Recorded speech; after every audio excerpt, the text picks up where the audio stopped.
Hey everyone, welcome back to the Infinite Snap podcast. I'm your host, Richie, sometimes known as ShadowDTV, and we've got my boy here, Tom, also known as T Kutso in the Twitter sphere. So if you wanted to follow us there, you guys can. Tom, we're back for another episode, having a lot of fun making the podcast. You've been playing some Marvel Snap this week? Yeah, of course. Not as much as I probably liked, but did get through a lot of Daredevil, which is, well, it was fun, but it didn't do too well. So, Oh, yes. Interesting. You can talk about that. Yeah, definitely good to give it a proper go. Yeah. It's last time we spoke, had an episode of the podcast, Daredevil had been out for like 8 hours. I think I played like 2-3 games with him. So it's good to get some games in with him, got some more information about how he works. So I've what have you been up to, Tom? I'll go first. I saw Thor Love and Thunder finally. It's been it took me a while to watch it. I've just got a newborn, so finally got out of the house, was able to go see that. I'll give my thoughts on that later if we have time, but it was an okay movie. It was fine. So guys, we've got the podcast. We're going to be doing the podcast live soon on Twitch. Still getting the hang of things. I think we're getting a rhythm now. We're getting used to the format of podcasts, things like that. So we'll be doing that soon. If you want to see us live in video, if you're listening to us on a podcasting platform, you can actually watch the podcast live. Not live, but you can watch it on YouTube. If you want to see our beautiful faces chatting about Marvel Snap, you can do that. Follow us on socials and make sure you share the podcast with friends if you think they'd enjoy it. You can get us, on Google, Apple, Spotify, and pretty much every other podcasting platform, which is really cool. And you know what? I haven't actually said this, but if you are enjoying the podcast, maybe leave a review. I know Apple Podcasts allows you to leave reviews. You don't have to give us 5 stars if you don't think that we're up to scratch. But I do hope that you guys are enjoying it. Let's get straight into it, Tom. Right off the bat, I want to give a couple of corrections from last week. We said a few things on the podcast that we weren't sure about or was completely incorrect. So your question, which you brought up, which I didn't even think of, was what happens if, let's say, I played Daredevil turn 2, you played Daredevil turn 2, 3, or 4, and then it gets to turn 5. What happens? Because as we know, Daredevil's ability is, I'll bring it up for everyone to see. So Daredevil's ability is, on turn 5, you get to see your opponent's play before you make your own. So I was completely stumped. You came to the conclusion. What was your conclusion? I think I thought that just nothing would happen. I'm pretty sure, because that just was the logical explanation of what you do. You can't both do it at the same time, so yeah, and it just goes like a normal turn. Yeah, and I was kind of like trying to argue. I'm like, no, but that's kind of boring. Like it doesn't say they cancel each other out. But then I realized there was no other logical way that would work. I have got clarification. I still haven't had it happen in game. Like I played a ton of Daredevil. I don't think that's happened to me either. No. I've had games where someone's played Daredevil first, and I literally I wanted to do it just to see what would happen. But it was bad. Either didn't draw it, or it was too late in the game for me to play it anyway. So it would have just been pointless. So it was just funnily enough, it just never actually eventuated for me to see what would happen. So luckily we found out. Yeah, so I had a game where I played Daredevil, and then it got to turn 6, and he had a bunch of 2 cost cards, and he played Daredevil. I'm like, 2 turns earlier, and we could have seen what happened. But I did get clarification that it does just cancel each other out, and you just play your turn 5 as normal, which is kind of boring. But I mean, I guess there's no other way that works. And the other correction, well, it's not really a correction. We got asked a question on if we could design a card, what would it do? And I realized I pretty much, not exactly, but I kind of described Hela. And I'll show you guys what that card does. So on reveal, play all cards you discarded from your hand to random locations.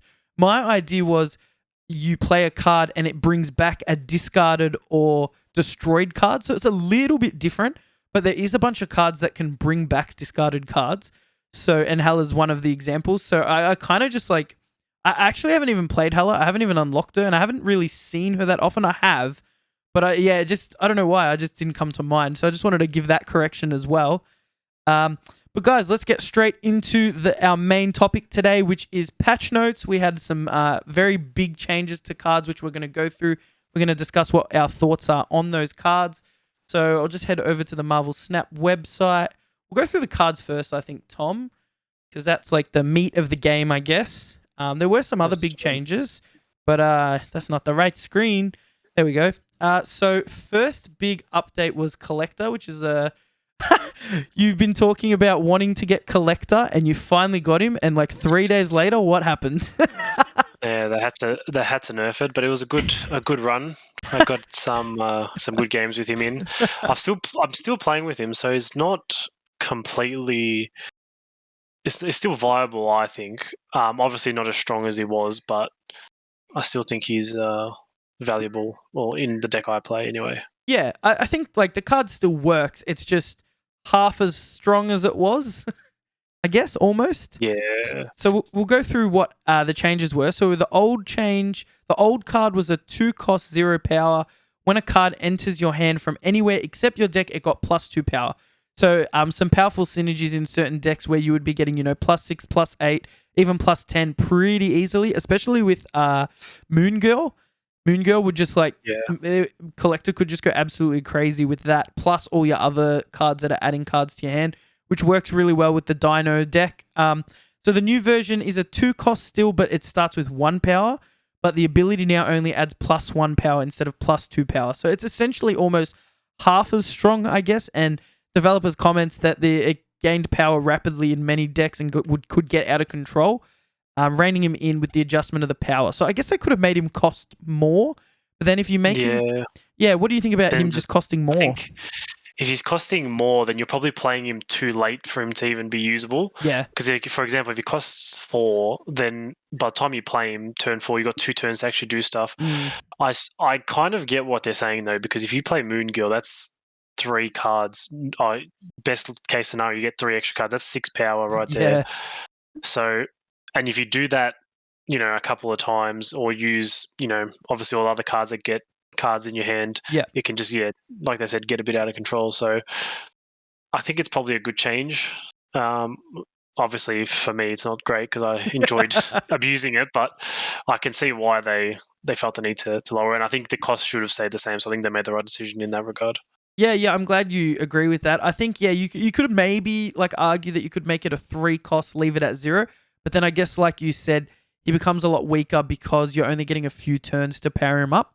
So I think the change is fine. We'll see how it holds up and how much of the Collector we're going to see. To be honest, I reckon this week I've seen maybe 2 decks with Collector in it. I think it's taken a pretty big hit. I'm not playing Collector anymore. New version. Something just came up on my screen. Oh, that's right. You guys can't see it. An update for my printer software.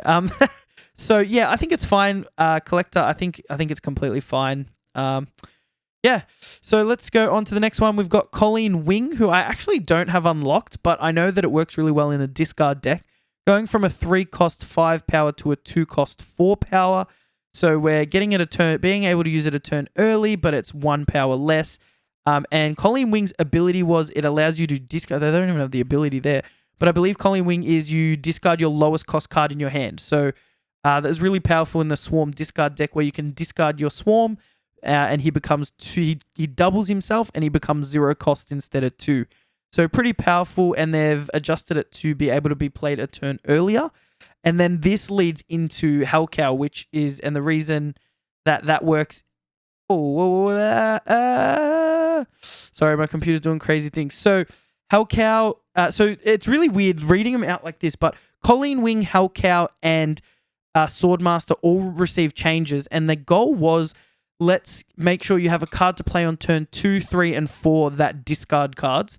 So they've actually, it's very interesting because generally games you're trying to avoid changing multiple cards at once, but Marvel Snap have kind of gone, if we're going to change a card that's going to ruin a deck, let's at least find a way to make the deck still viable but not as strong, which I think it's a pretty good way to go about it in a digital game.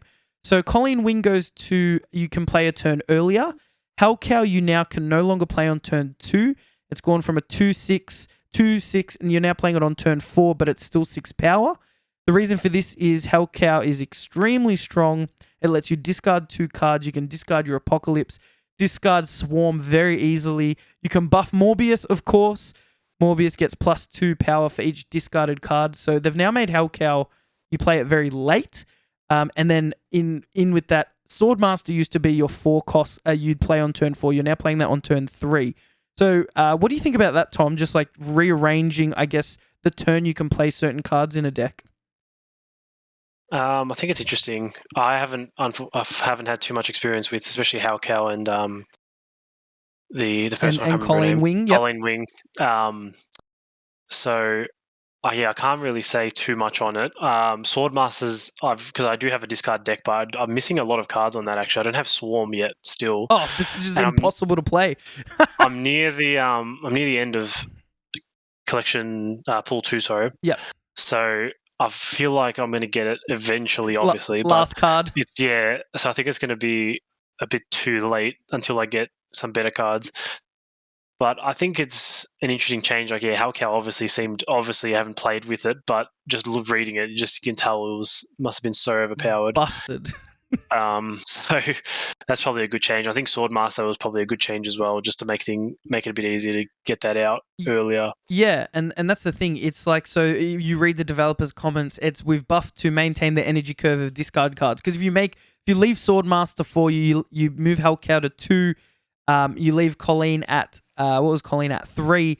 You've now got 2 4 costs and a 3 cost that discard. I guess you have Lady Sif as well as your 2 cost. I guess you still would have had a curve, but I think this curve allows you to be a bit more efficient, but making, I guess, the deck not as powerful. It's weird. I think the deck still works really well. So I think it was a good way to do it, because I think if you make Halcow 4, you leave Swordmaster at 4, you've now got 2 cards that you want to play on the same turn. And so you're not like running both of them. It just makes the deck way weaker, because you're not playing, you're not going to play Swordmaster on turn 5 if you can play it on, like, you'd rather play it on turn 3 like you can now. Like turn 5 you want to be playing, maybe like a Lady Sif and a 3 cost card, or Lady Sif, Blade and another 2 cost card, something like that. So yeah, I think those changes are fine. You agree, I guess, even though you haven't really played them that much. In theory, yes. Yeah, in theory you agree. In practice, we'll find out as we have some more time. Now, Kingpin is a pool 3 card, which I don't have currently, but I do get the change that's been made. So the old card said next turn destroy cards that move here. So pretty powerful effect, but the new ability is when a card moves here on turn 6, destroy it. And I actually like this change because I'm just thinking about my gameplay where I look at a board state on turn 6 and go, there's no way I can lose this. And then I go, oh, hang on, there's a Vision there. Vision's like, at the moment, he might have had a buff or something. He's like 9 power, 10 power or whatever he is. And I go, oh, if they move him here, like to the middle, I lose. If they move him to the right, I lose. Oh, that doesn't work. But if I had Kingpin in that position, I now know they're not going to put Vision there because it's going to die. Or they're not going to move Nightcrawler there. Or they're not going to, a move deck. If I have Kingpin, on the left location, they can't play Heimdall because he's just going to move everything there and they're going to die.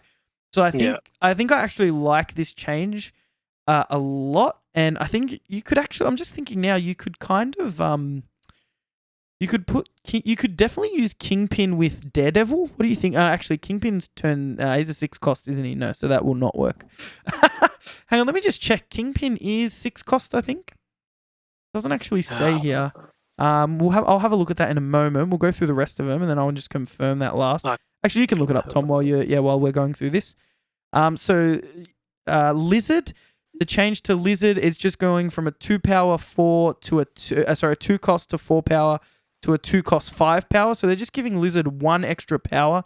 And I think this is a good change because so many times I see Lizard come out like turn 1, turn 2, and I'm like, oh, well, not turn 1, but like turn 2, turn 3. And I go, oh, cool. So as long as I just play a bunch of cards here, Lizard is like terrible. Negated. It's like, like what does it end up being? A one power card. So I guess at least this way, as the developer said, Lizard's performance was extremely weak. And of course, they're seeing a lot more data than we are as players. They've got all the data there, so they would be seeing how many locations are lost because of Lizard or how many games are lost because of Lizard. So giving him that 1 extra power, I don't think it's game breaking. I don't think it means like a bunch of decks are all of a sudden going to play Lizard. I think it just makes him a little bit more viable. What's your thoughts, Tom, on that one? Yeah, I actually have seen Lizard a few times just come out, and I think it probably makes him a bit better to play just to run it, because then you can even play him later turns when there's like they might not have enough time to actually capitalize on his negative ability. Yeah. So I still don't think I'd play him, but I still think it's good that they've recognized that he needs a buff, because I feel no one would probably be playing him at his old power level. Sorry. Yeah, I think like it's such a small change, but I think it just, like you said, if you drop him in a later turn and you get a 5 power over a 4, I think it just makes him a little bit more, I guess, viable, and it's such a simple change. So I'm glad they made that one. This is the biggest one for me. Nakia goes from give all cards in your hand plus 2 power, which was absolutely insane. I'm pretty sure just played in every single deck, to now on reveal give 2 cards in your hand plus 2 power. So it's still a pretty big buff to your hand, but when I think of decks like Dino, like if you play a Moon Girl and get a massive hand, only buffing 2 of those cards and not being able to choose them can be like, it's pretty weak. So I think it's now still going to be played in decks, but it's going to be much more specific. What do you reckon? Yeah, I think this would now suit, instead of playing it in big hand size decks, you'd probably be playing in just those smaller hand size decks, so you know what cards you're going to be buffed, or you have a better chance of buffing the cards you actually want. Because obviously you played it in a Dino deck, you've got 7 cards ideally most of the time, and then you're trying to buff 2 of those. I mean, what's really the point? Because chances are you're going to buff a duplicate of cards that you're not even planning on playing. So I think it might make people reconsider when using it. Yeah, I think, like I said, definitely in smaller hand decks. Yeah, and that's makes much more sense. That's right. I could still see playing Nakia in like a discard deck. If you're discarding your hand size down pretty low, you could play her. But like the big thing was you could discard your swarm, duplicate him, or like even make 3 triple, then play Nakia, and all of them would get the buff. Now, if you're discarding them early, the only 2 cards are getting the buff. So it does nerf discard a fair bit. But I think it was a pretty necessary change, because like what does the developer said? Potential to give massive amounts of power that players could reliably play out by using low-cost cards. That's exactly right. Nerfing the number of cards you will buff in order to keep this ability in check. And that's right. I was playing like 3, sometimes 4 swarms at 0 cost on turn 6, and they were like 5 power. That's like 20 power for 0 energy. Absolutely broken. Whereas now only maybe 1 or 2 of those would get the plus 2. So, I'm only playing, 5, 10, maybe 15 or 13 power instead of 20, which is absolutely insane. And the last card change we have here is Rescue, which I haven't seen this card a lot, and I'd say the reason is probably because the developers say Rescue's performance is very weak right now, so we're adjusting her down to 4 cost and 4 base power to make her more competitive. So going from a 5/5 to a 4/4, you're playing it earlier. It's a tiny bit weaker, but if you play a card here next turn, you're getting plus 5 power. So I guess 9 power for a 4 cost is pretty good compared to a 5 cost getting 10 power. I think a 5 cost, you want to be playing something with a bit better of an ability. What's your thoughts on that one, Tom? Yeah, like you said, I haven't really seen this card, or definitely haven't used it. Not even sure if I've unlocked it. I think it's probably a bit better, because you probably don't want to force yourself, because then you kind of know at 5 you're playing it on turn 5, then they kind of know, okay, you're going to play it on turn 6 here. That's right. So that's when your final turn. So it kind of gives you the opponent an insight to what you're going to do in your last turn to try and win it. So probably just a better idea. Just drop it by a cost and power, just to make it a bit more viable, I guess. It almost becomes like it's almost like giving your opponent like a Daredevil. It's like you play that on turn 5, you're basically telling them, I'm going to play a card here next turn. And then it's like, if you've kind of figured out what deck they're playing, you can just be like, well, this is how much power they're going to have next turn in this location. I retreat or I can't lose, sort of. I guess you could use it as a bluff, but then you're just getting a 5/5, which is just a terrible, terrible deal. So I think I like what you said about that. I didn't really think about it that way, but you're right. Playing that on turn 5, you're basically telling your opponent exactly what you're doing on turn 6. Yeah. So that is a great change. That's a good insight there, Tom. Yeah, finally, Kingpin is a 3-cost card. 3-cost card. Sorry. So okay. So it is a much better. It's actually a lot better because which makes sense with its old ability because it was at the next turn. Yep. So, and I think it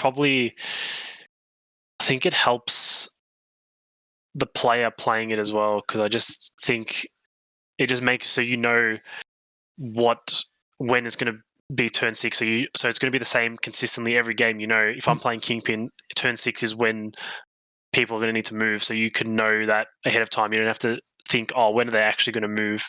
Yeah, that's so I think right. it makes it easier for the player as well, not just easier for the opponent to know what's going on. I agree. I think it makes it much clearer for both players, and I think the old ability next turn destroy cards that move here. You kind of were forced to play it on turn 6, I guess, if you wanted. Sorry, on turn 5, if you wanted cards destroyed on turn 6. So I guess this allows you now to play it a few turns earlier and use your turn 4 and 5 to play some other things. So I think it makes it. You can just kind of lock down that location early and be like, well, no one's going to move here at the end of the game. So if you're going to move early. Yes. Which I think, realistically, if you play it turn 3 when you can, or turn 4, then the next turn they're going to think, oh, well, I just won't move there this turn. And especially those big movement decks pretty much end up moving everywhere on turn 6. So I think it just makes a lot of sense. Yeah. I think yes. So 3 costs. So I was like super way off. What did I say? Like 6? That doesn't even make sense. Yeah. Cool. So so that's all the card changes. I think they did change a lot, and I think it's fine for now. The only I guess the only comment I have on it is that they nerfed a lot of pool 1 and 2 cards. I think if you're a new player, that can feel really bad that all these cool cards that you've got, like, I guess an example is you getting Collector, being excited to play that type of deck, and all of a sudden it's no longer as strong. And of course, you've got to keep it in balance. You know, there's players with, all of the pool 3 cards that are going to be abusing these abilities. So it does make sense. But I think just for a new player, it can feel a bit bad. I guess, if you're coming into the game a month from now, you're not even going to know about these balance updates. Like, you're just going to think that's how the card always was. So I think it's fine. But yeah, I think as a new player, it hurts a little bit more than if you're, 1,000 collection level with a bunch of pool 3 cards. You're kind of like, I can, substitute it pretty easily. Cool. So let's go through the other changes for this patch. Compensation overview. Yay! So any gold people spent on the Nexus event has been returned. So I got a little bit of gold back. Tom, did you get some gold back? I'm sure I did. I didn't really remember how much I had before. How much you spent? Yeah. I'll just trust that they gave me back my gold. Tom getting scammed. Nah, yeah, I definitely got mine back, which was great. And of course, we all got Jane Foster, the Mighty Thor, which is really cool. So if you want to make a Thor deck, you can now. You've got all the cards. I think after watching Thor: Love and Thunder, I have to make a Thor themed deck now. I might work on that during the week. And then we've got. So Tom, have you played with Jane Foster yet? No, I should actually, because I think it'd be interesting. Yeah. To obviously synergize with Thor. So that's right. I think it would be a cool. I actually played against it. I think it was today or yesterday, and then I just retreated because they played Thor at the location where it makes a copy of the card. Oh no! So I played that. So there was 2 Thors on the board. Then he got 2 Mjolnirs in his deck, and then he played Jane Foster turn 5. And I was like, no, I'm done. I'm not going to win this. 2 12s plus whatever else they want to play. Yeah, that's kind of insane. So that's really cool. So in general, you can now see your opponent's card back in the matchmaking screen. A small change, but I guess like if you're using skins, you're using the card backs, you want people to see them. I mean, well, what else are they there for? So that's really cool. Season Pass experience gained from matches now has the same rules as missions. So you can no longer gain Season Pass experience from matches if you retreat on turn 1, 2, or 3, unless your opponent snapped. I think that change is just fine. It's just stopping people from, I guess, farming the missions. Any thoughts on that? Pretty self-explanatory. Yeah, no, I think it makes sense because people will just lose a cube just to get that XP up. So yeah, that's right. So I think that change is completely fine. And they'll now allow players to retreat when an opponent snaps back in the same turn. Now, I read this a few times and like it took a while to process, but that's actually a really massive change. So I guess like so if I snap, you now get the option to so if I snap, then you snap, I now have the option to retreat. Whereas initially, if I snapped, then you snapped, I was forced into playing the next turn no matter what. So I guess that's initially how we just assumed the developers wanted the game to work. Like if you've doubled down, you've snapped, then your opponent snaps. It's like, well, you snap first, good luck. But then I guess you could both be waiting till the end of the turn to see if they snap. If you get what I mean. So I think being able to, so I snap, then you snap, and all of a sudden I go, oh, maybe he's got a really broken hand. Maybe my hand isn't as good as I think, and then I can retreat. What's your thoughts on this bit? I guess it's a major game mechanic, really. Yeah, I think this is the way I'm reading it. Is it's going to help people who like to bluff because I feel people who get to the end game and think, I've got nothing. Let's just try and snap them, see if they can get them to retreat. And then if they don't do it straight away, then you think, oh shit. So quickly retreat. So I think that's how I'm reading this change. Yeah. But I normally don't try and bluff, but I just will only snap first when I'm pretty confident. So yeah, so I think you're right. Like I could snap because I'm like I've got absolutely nothing. It goes to your turn, you snap. I'm now forced into this 8-cube match. Whereas now I'm going to be able to stop and go, oh no, he's so confident, I'm backing out, see you later.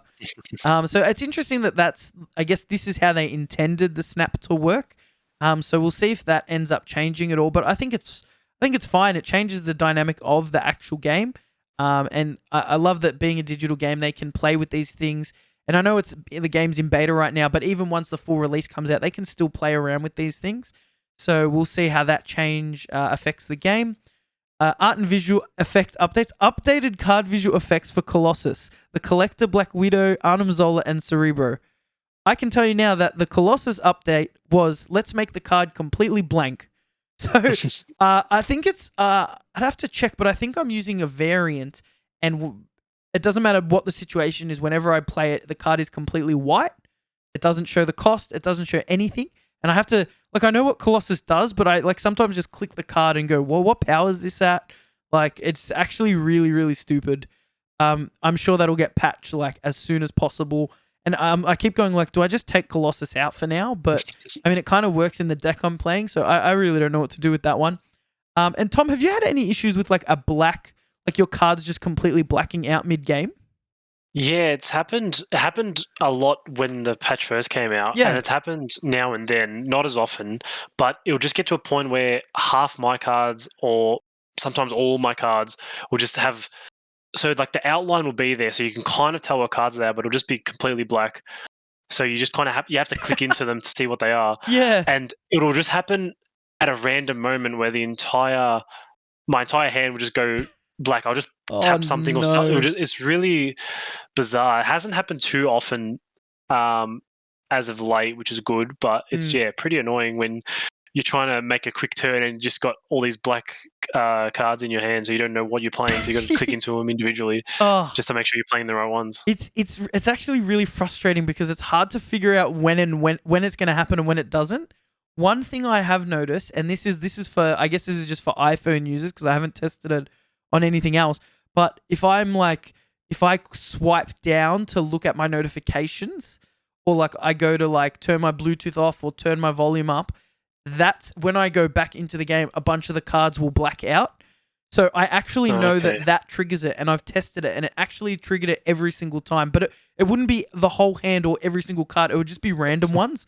It's such a weird bug. I'll have to try that and see if it works on Android. Yeah, let us know. But I'm sure that'll be patched before the next podcast. Hopefully. Audio updates. Now, I don't know about you, Tom, but I almost never hear the game sound. I pretty much always play it silent. The only exception to that is I jumped in my car to move my car at my workplace, and my car turned on and it Bluetooth connected, and all of a sudden this EDM music just comes on. Bum, bum, bum, bum. I'm like, what is going on?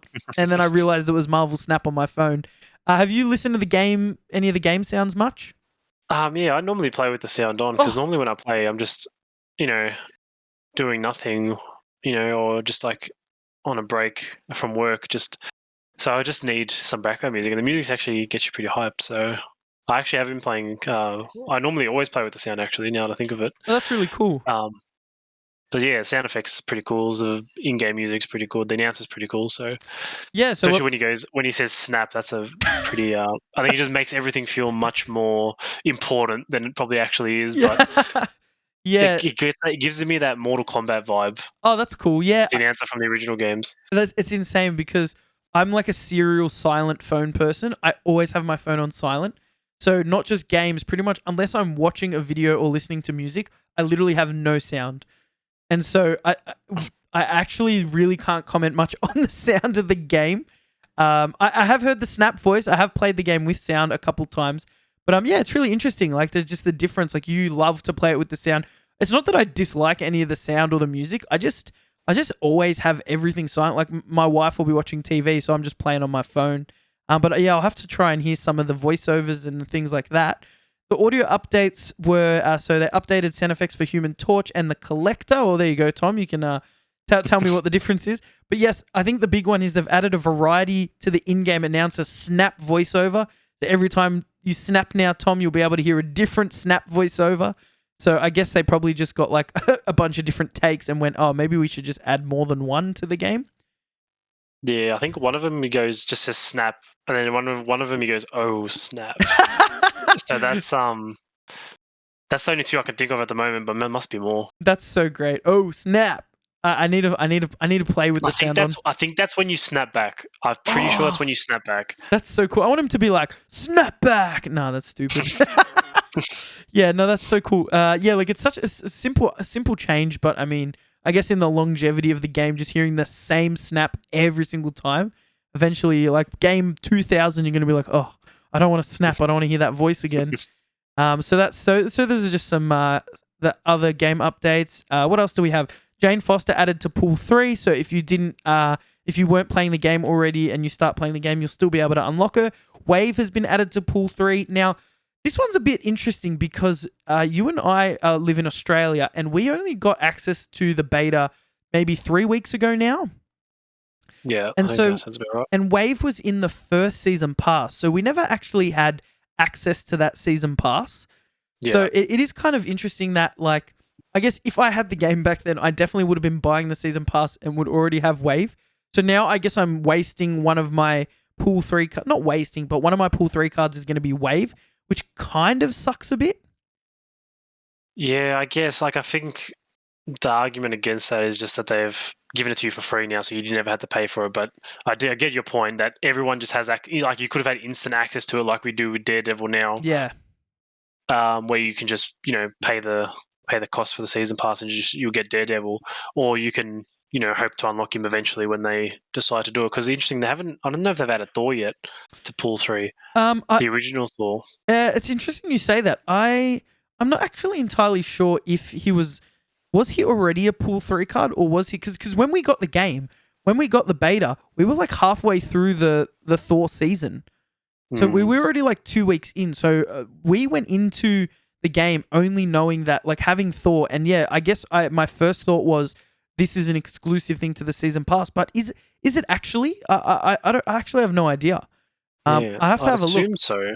I'll have a quick look actually. Well, let's talk about. Sorry, we'll have a look in a moment. Let's go to last change. Jane Foster can now appear from effects that add random cards. So that's pretty cool.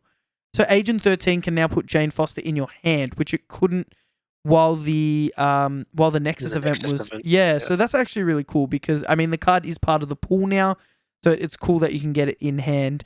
And then a few bug fixes, fixed an issue that would cause small cards to be visible after upgrading from common to uncommon. I never had that happen.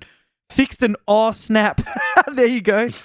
Snap soft lock that could happen when playing Scarlet Witch on I don't know how to say that. Tom, you want to give it a go? Nidavellir. No, you're actually right. I'm convinced you're 100% right. Added the missing milestone reward chest in the mission screens. Did you notice that? Yeah, I did notice that. Yeah, because I never knew what it was. I had a 1 at the bottom, and I was like, "What am I supposed to be clicking on?" And then I finally saw the circle outline. That's right. They used to just be like this flashing circle, and I'm like, I'm just clicking so are nothing. They actually supposed to be chests? Yeah, they're like chests. Yeah, like sense. I just remember, and because again, the game was brand new to us in beta, so we never saw these chests ever. Like the whole time I've been playing, it's just been these blank circles. So that's cool. So that's all the fixes. So that's really So we've been through all those. I really want to quickly check. What card were we checking? Thor.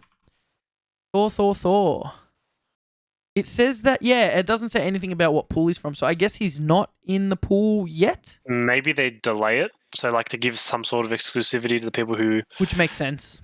...paid for it, which they might do it next season pass, they'll add Thor in, and the one after that they'll add Daredevil in and just, go... Yeah, that makes makes a lot of sense now that you say that. That makes a ton of sense. Sorry, I'm just bringing up my notes here. Cool.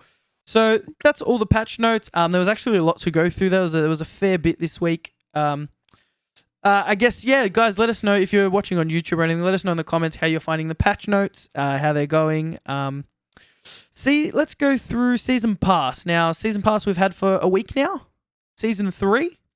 We've got Daredevil, so I bought it literally as soon as it came out. Got Daredevil, been playing with Daredevil. Do you have any major thoughts on Daredevil at the moment?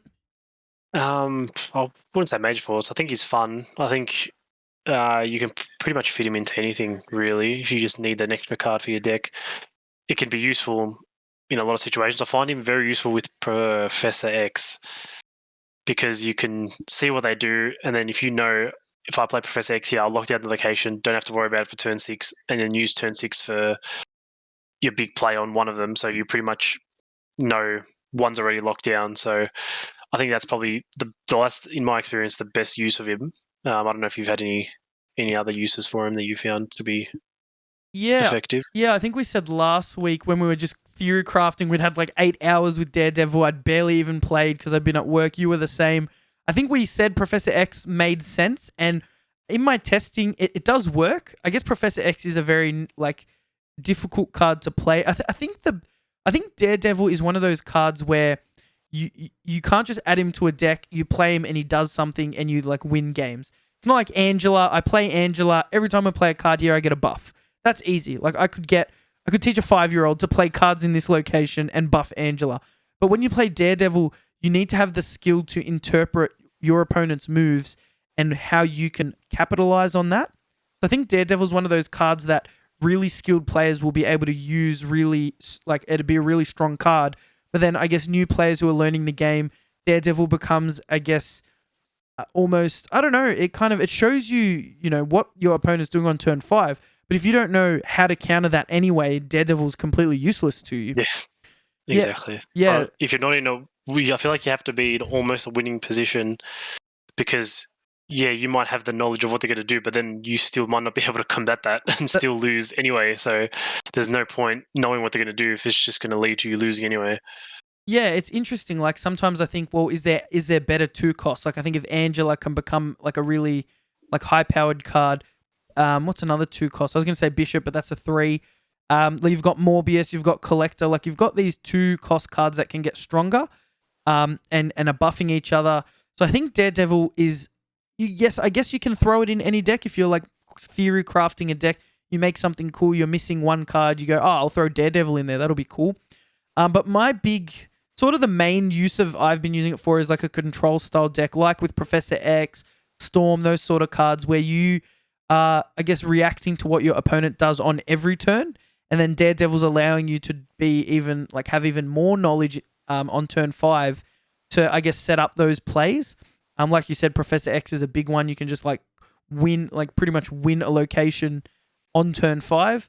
But I do find with those control decks, my opponent gets a good start. I'm generally just retreating. I see what they do, and I'll look at my hand and go, turn 5 isn't even going to matter. I'm so far behind. That's pretty much my thoughts on Daredevil. I think it's a good card. I think we'll find more uses for it as I get further into Pool 3, maybe when you get into Pool 3 as well. I think early on it does have uses, but I think it's fairly limited. Yeah, I think would you agree? Fun to play. Yeah, it's fun to play. Yeah. I haven't been doing too well with it. I think I'm just not skilled enough to be able to use it properly, but sometimes the times I have used it and won, it's felt good, but it's very, very rare that I've used Daredevil and thought I've won because I had Daredevil. Yeah. So I think probably just partly my skill level, partly just the cards I have aren't really good enough to utilize it as well as probably need to. So Yeah, well, I think like time will tell if Daredevil is, a great card or if it's an okay card or if it's just completely terrible. I don't think it's completely terrible. I don't think like it's a really cool ability. I think you just have to be quite a skilled player to make use of it. Yeah. yeah, I think we're definitely. going to agree with that. Next thing I wanted to discuss was the season missions. So we're a week into season 3. We've still got about 3 weeks left. What's your thoughts on the season missions and how you progress the season pass? I guess maybe compared to other games that you might play. I like the way they do it. They do it similar to Rocket League. So I don't know whoever's familiar with Rocket League. If you get their season pass, whatever it's called, it does it the same way. So it staggers them. So you have this amount of missions or tasks to do until a certain date, and the next one's unlock, and then the next one's unlock. So I think it's good because then you don't just get through them all straight away, and then you're stuck with the whole 3 weeks and you've done everything. So you're just sitting there waiting. And it also just gives you excitement to play again. So the new missions are coming out in 2 hours. So you just wait for that, then to come out, then you just know you play for that little bit to try and get through it a bit more. So I think it's a good way they've done it because I think it just helps space it out. And I feel like people who do get addicted won't be able to control themselves. They get through it all straight away, then you're just sitting there doing, nothing for a bit. So I do think it's a good way they've done it. Is that your thoughts as well? Mine's kind of, so I agree that I like how the missions are. They're kind of themed around, I guess, the season pass. Like, so the one that released today for the second week was you had to win 10 games with Punisher in your deck, which of course is a Daredevil on theme with Daredevil. So like I completed that today, and I think it's good making people change their deck. They're not just playing the same deck every day, completing all the missions. It is just a small change. You can do it pretty quickly. But I think that's really cool. My only issue with it is I think of other games. Like I haven't really played Rocket League with the season pass, but other games like if I'm playing the game 8 hours a day, I'm going through the season pass. I finish it, then I have all the collector's cache. Like we have the collector's caches or season caches, they're called, where you get items for playing more. So in other games, once I complete the season pass, I can start getting like more rewards. I guess me playing a lot of Hearthstone, once you complete the Hearthstone season pass, for every level you go, you get like 150 gold, which is the in-game currency. So I guess they're rewarding players who play a lot with, I guess, they're saving them money, which I think is really cool for people who, like, if you're a content creator and you're playing Marvel Snap 8 hours a day, you're completing those tasks in like 10 minutes. And then the rest of the day, you're just ranking up. You're not actually adding to your season pass. So I think it goes, for the casual player, it works really well. I think for the hardcore player, you can kind of feel the progress is slow. Like, I think I hit like 20 or 25, and then it just felt like for 3 days, it just didn't move really. No, I definitely feel that as well. Yeah, so I think it could go both ways. I guess you want to level it up really quickly so you get all those caches and get like free stuff essentially. But I can also see they don't want you to just blast through it and then be like, oh, well, I won't play for the rest of the season sort of thing. So, yeah, I guess it could go both ways. I think it's interesting. I think it's fine how it is now. We'll see what happens. My big gripe with the season pass would have to be boosters. How many boosters you get in the season pass? I mean, you've got 50 tiers, and I haven't actually done the math. I should do that. But I reckon like 1/3 at least is just boosters.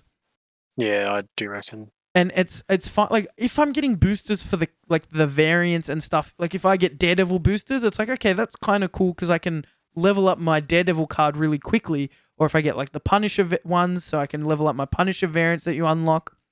But I just think like getting random boosters it just feels really bad when you get them just for playing the game. It's like I just play the game, I get the boosters. Why am I now paying to get more boosters? Yeah. No, I think you're definitely right. It just seems like they could have put maybe, like, they could probably still include the boosters, but maybe just not to that extent, Yeah. And like you said, chuck in Daredevil boosters, chuck in, Punisher boosters, just on theme for what the season pass which they do. is. They do that. They do. Yeah, I was saying like that's probably the only like good like they're probably the only boosters I want from the season pass. Yeah. Yeah. I think like if the boosters had another use, like if I could spend my boosters to like, I don't know, add a cool, maybe not a variant, but like I could add a cool border to a card, like that card, it would give me like, I don't know, it would just make them feel more useful.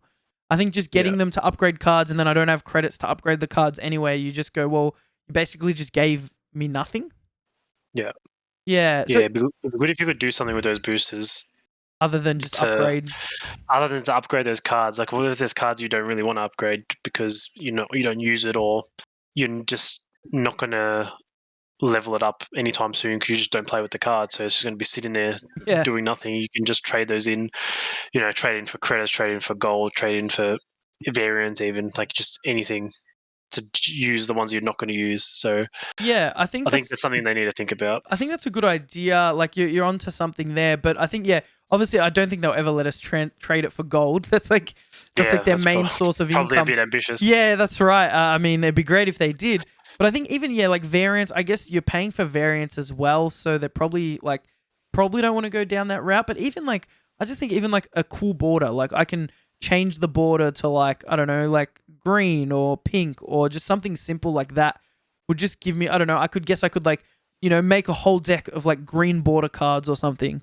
Or, make just something like cosmetic even. That, I don't know, it just feels like you're getting something. Because right now I'm just like looking, I get boosters and I go, yay. Whereas like you get gold or you get a random variant, you're just like, or a new card, you're like, this is sick. I'm so excited to use this. Whereas when I get boosters, I'm just like, I could not care less. Yeah. So my only other thing with boosters, I'd like maybe like crafting cards, like other digital card games, you can craft cards. But I guess that kind of just kills the purpose of the collection level. So I don't know if they'd ever do something like that. Yeah, no, that would be convenient, especially if you got to just, craft a card that you want that I haven't gotten. Yeah, that's right. Like Swarm, but that's fine.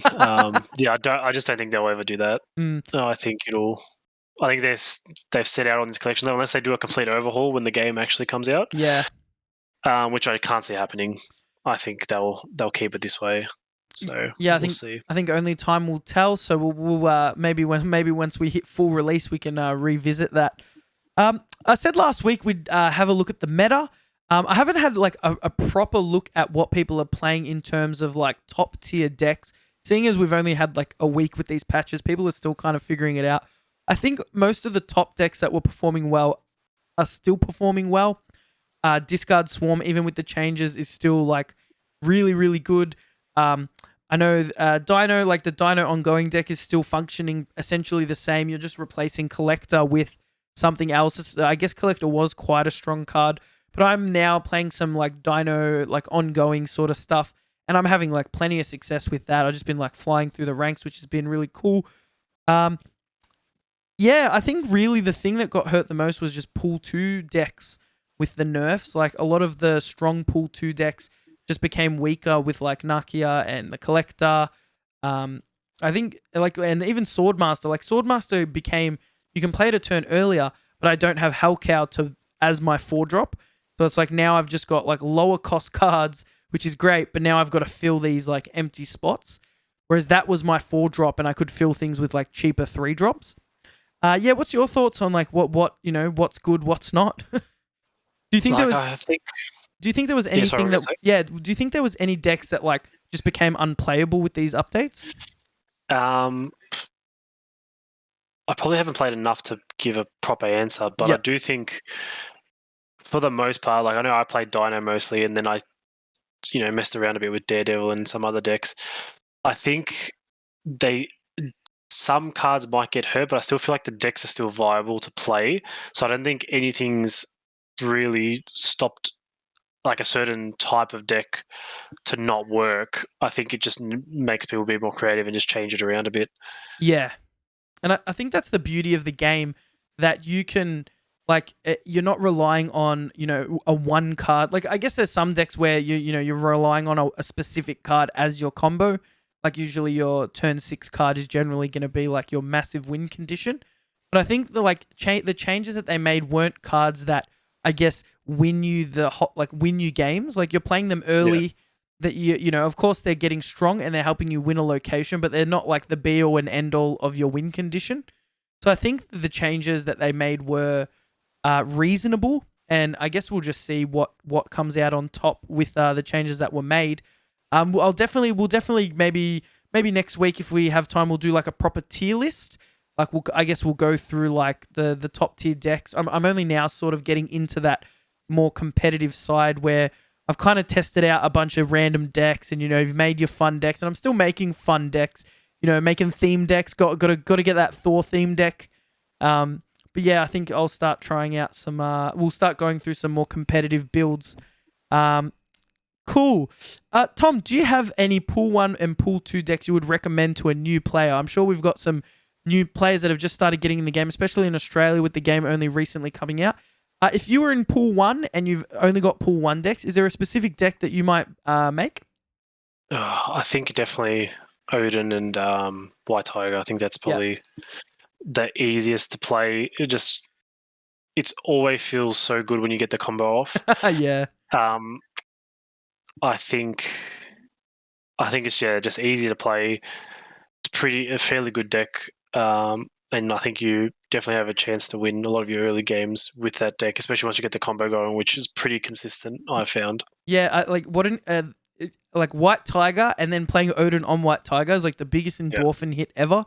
Just seeing the White Tiger, especially the early game, it's like, oh, what do I do here, Odin? Which is like pretty obvious as you start playing the game, but in the early stages, it's like a pretty cool combo, I guess.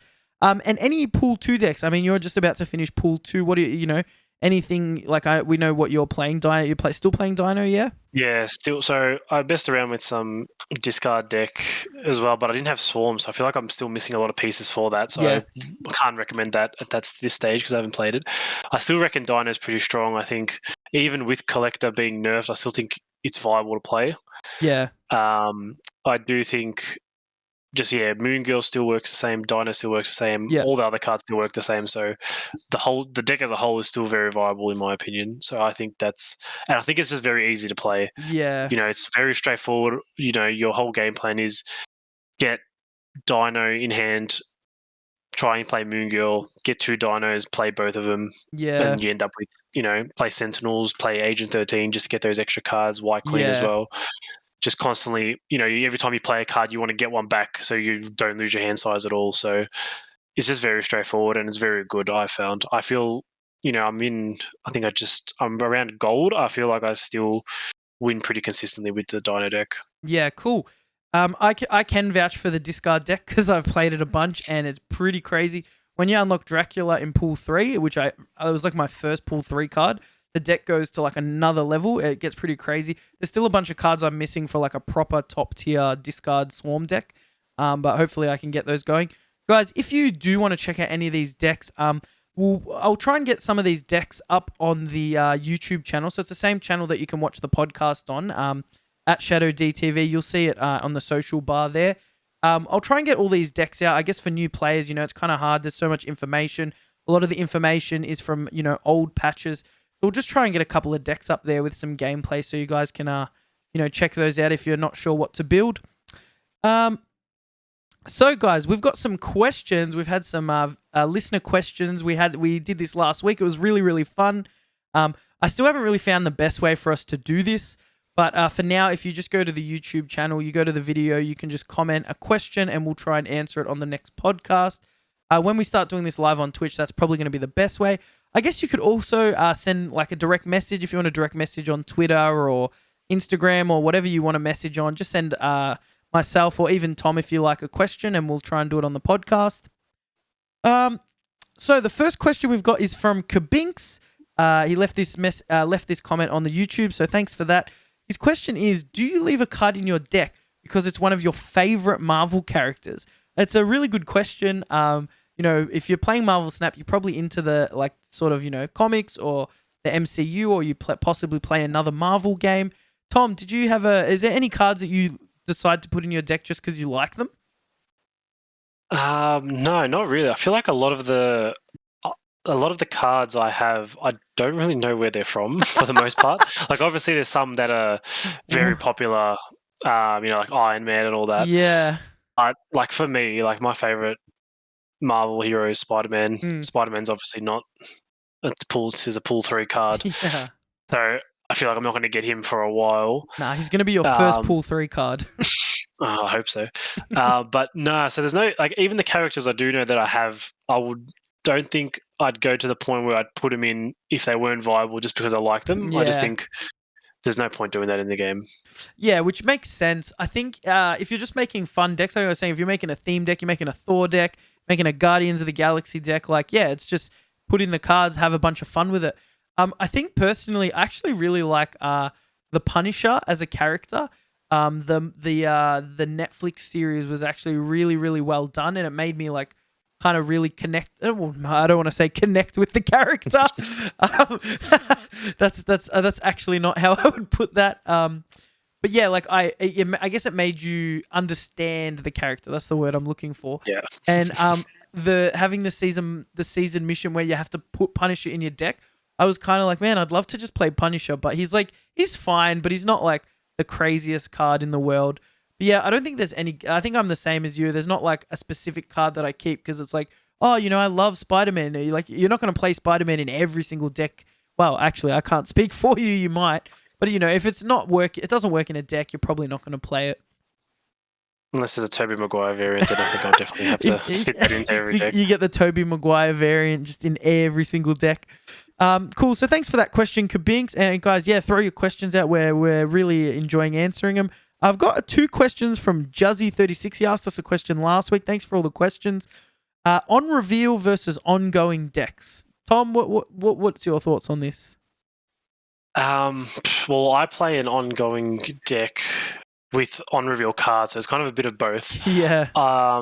So I think my thoughts, on reveal are probably, you kind of know what you're going to get. So you play the card, the reveal happens, so in that instant, whatever is going to happen is done.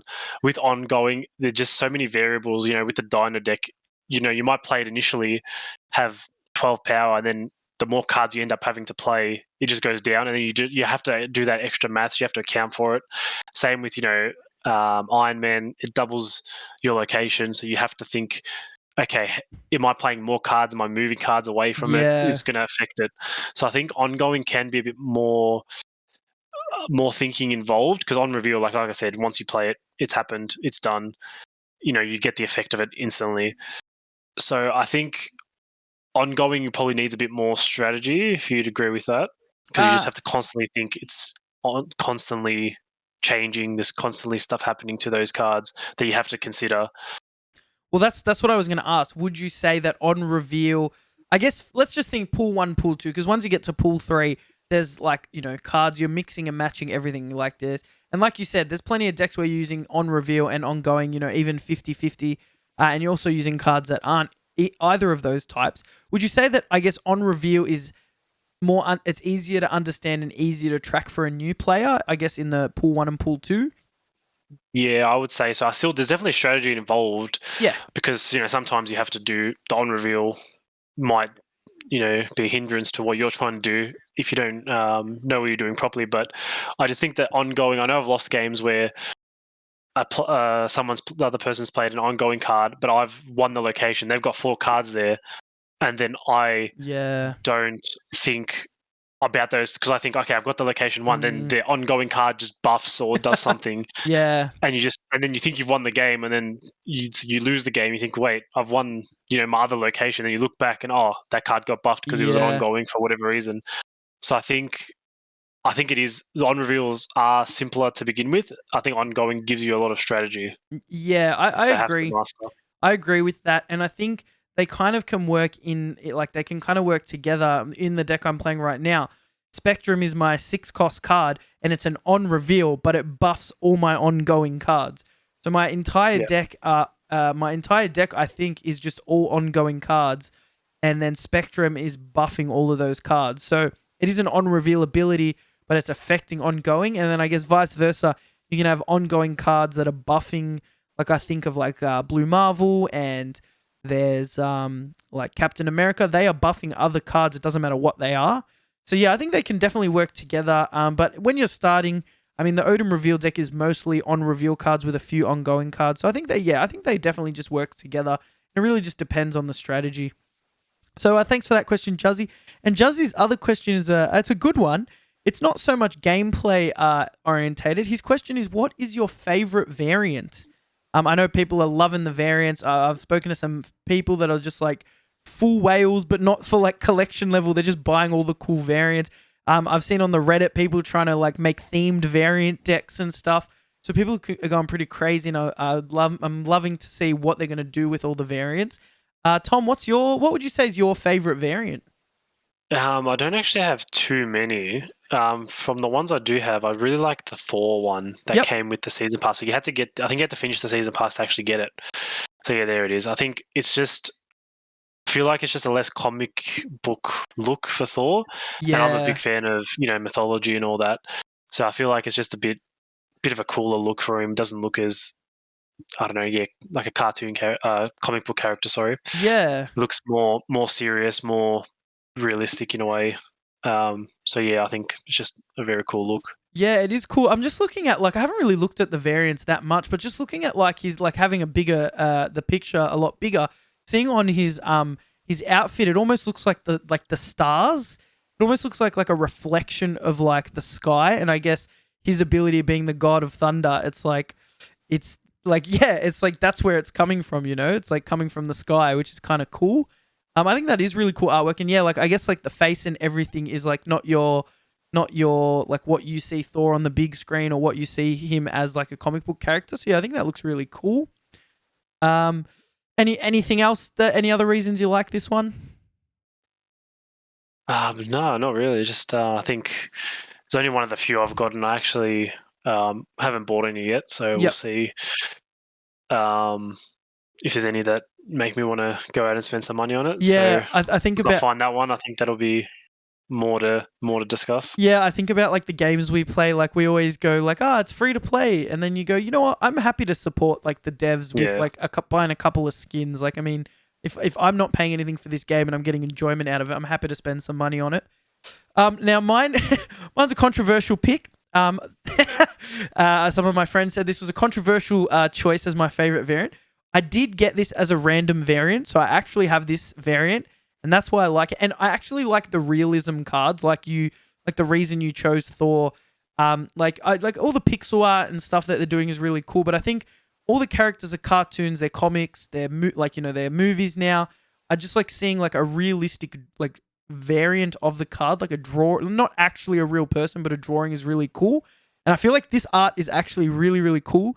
So my choice was White Queen. You can say what you like, why it was a bit controversial with my friendship group and a couple people online. But I look at that and that looks like a real person to me. I look at that and go, oh, that's a photo of someone. And then you look at it for a bit longer and you realize oh, hang on, that's a friggin' drawing. That is so, so cool.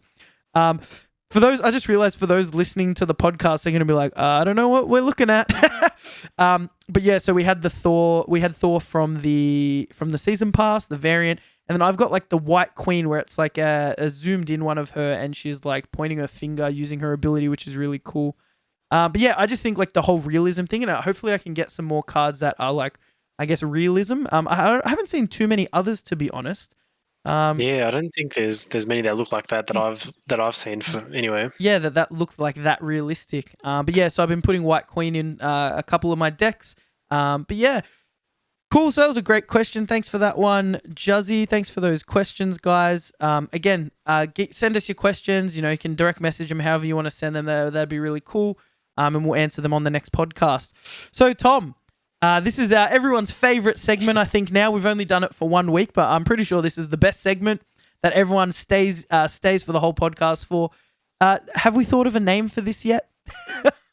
No. I haven't put any thought into it. I did. I reckon I sat here for an hour, and I'm yeah, I have no idea. So we called it Guess the Card last week. I'm gonna brainstorm right now, and we're gonna who's that Marvel Snap card? It's just a tough one, hey? Names are hard. Let's just call it Guess the Card this week. You know what? Maybe we should just put it out to the listeners and say, what do you think we should call this segment? Top answer, where that's what we're going to name it. I think that's a good idea. Yeah, sounds good. All right. So last week you guessed Sunspot. You got 2. So I'll explain how the game works quickly, of course. So Tom is going to read out a ability on a Marvel Snap card. I have to try and guess the name of the card, the cost, and the power. And I get a point for each one we get right. So you can get a maximum of 3 points each week. Tom got 2 points last week, so he just missed the name. He was so close. He almost had it. I did know it. I just couldn't think of it. Yeah, you could picture the card, just couldn't figure it out. I might have tricked him a little bit as well. But yes, so Tom's got one for me this week. I'm going to try and guess it. And guys, try and guess at home, even, see if you can get it before I do. Tom, let's take it away. Okay. So I think I've got a good one here. Okay. But I'm not sure how knowledgeable you are. All right. I'm ready. So, okay. Do you want me to tell you what pool it's from? No pool. That's fine. That's fine. Okay. Yep. Okay, so the ability is ongoing. Yep. So if any of your locations are empty, the card gets +4 power. Oh, I saw this today. If any of your locations are empty, +4 power. It's Warpath. I know that. Correct. It's Warpath. All right. Don't tell me if it's correct. Wait till I say all of it. Just because I'm gonna say a number, it's gonna be wrong, and you'll be like wrong, and we're like, damn it. Yeah. So, okay. Cost. I'm trying to think when people have played it against me. So it gets +4. So it can't be like super insane power. Oh man, I'm really gonna struggle. So yeah, Warpath. I feel like I see him get to like 9 power. So I'm going to say his power is 5, and then I'm going to say his cost. So for him to be... So you have to have empty location, which is a pretty big requirement. And it's ongoing as well. It's thought ongoing. It was on reveal. Yeah, so I it's thought when I first got this card, I thought it was going to be very... Yeah, very average. So I can move... Yeah, so I reckon it's... I remember it being played fairly early. I'm going to say that it's a 3 cost, 5 power card, and it's Warpath. Is that your final answer? That's my final answer. It's going to be wrong. So close. Oh. So it is 5 power. Yes, okay. But he's a 4 cost. 4 cost. I was like almost sure that it was a 3 cost. Okay, so that's 2 points. Is that right? We'll bring up the card, Warpath. I'll just type it in. Yeah, I knew it was Warpath because I had it played against me like maybe a few hours ago. Yeah. Okay. So I just remember because it kept on happening. I'm like, oh, what? They're leaving a location empty. How silly. And then Warpath would come up. Yeah, okay. So 4, I guess that makes sense. It's a pretty powerful card, like 9 power, just doing your thing. Yeah. Now that I think about it, the ongoing is probably makes a lot of sense. You just move cards. You could like have vision and then Warpath goes back to 5. And if people aren't really paying attention, you move it last turn, all of a sudden... Oh, hang on. Why is Warpath so strong? Yeah. Sounds like something that happened to me. Cool. Okay, so we're both 2 for 2. So that's interesting scoreline. So I got the name right this time. I just got the cost wrong. So I knew it had to be 5 power because I'm like, every time I see it, I'm pretty sure it ends up being 9. Like I'm like, unless it's gotten like a buff somewhere that I've been missing. But yeah, I was sure it was 9. Cool. All right. So that's so I guess the card. It's the worst name ever, but we're gonna leave it up to the listeners to come up with a better name for us. All right, guys. That's it for another episode of Infinite Snap. Had an absolute blast. We had a lot to talk about today, so a decent length episode today. Thanks so much for watching, listening, wherever you're listening. Go and check out our Twitters. Mine's at ShadowDTV, and we've got my boy T Koutso. That's TKOUTSO. Some interesting spelling there. Plug the I'm reading my notes. Plug the podcast on YouTube. Definitely. If you want to see our faces, you want to actually watch some vision, you can watch that on YouTube. And Spotify also actually shows video, which is really, really cool for their podcast. So you can also watch it there. But, I'm actually a pretty big podcast listener. I don't tend to watch too many podcasts. I like to listen while I'm at work. So either way, however you like to consume, do it that way.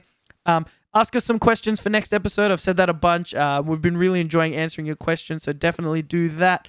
I guess that's it for another episode. Tom, thanks so much for joining us, everyone. We'll catch you in the next episode. Tom, any last words? No, nothing from me. That's it. You covered it all. Never anything from Tom. Guys, catch you next week. Peace. See ya.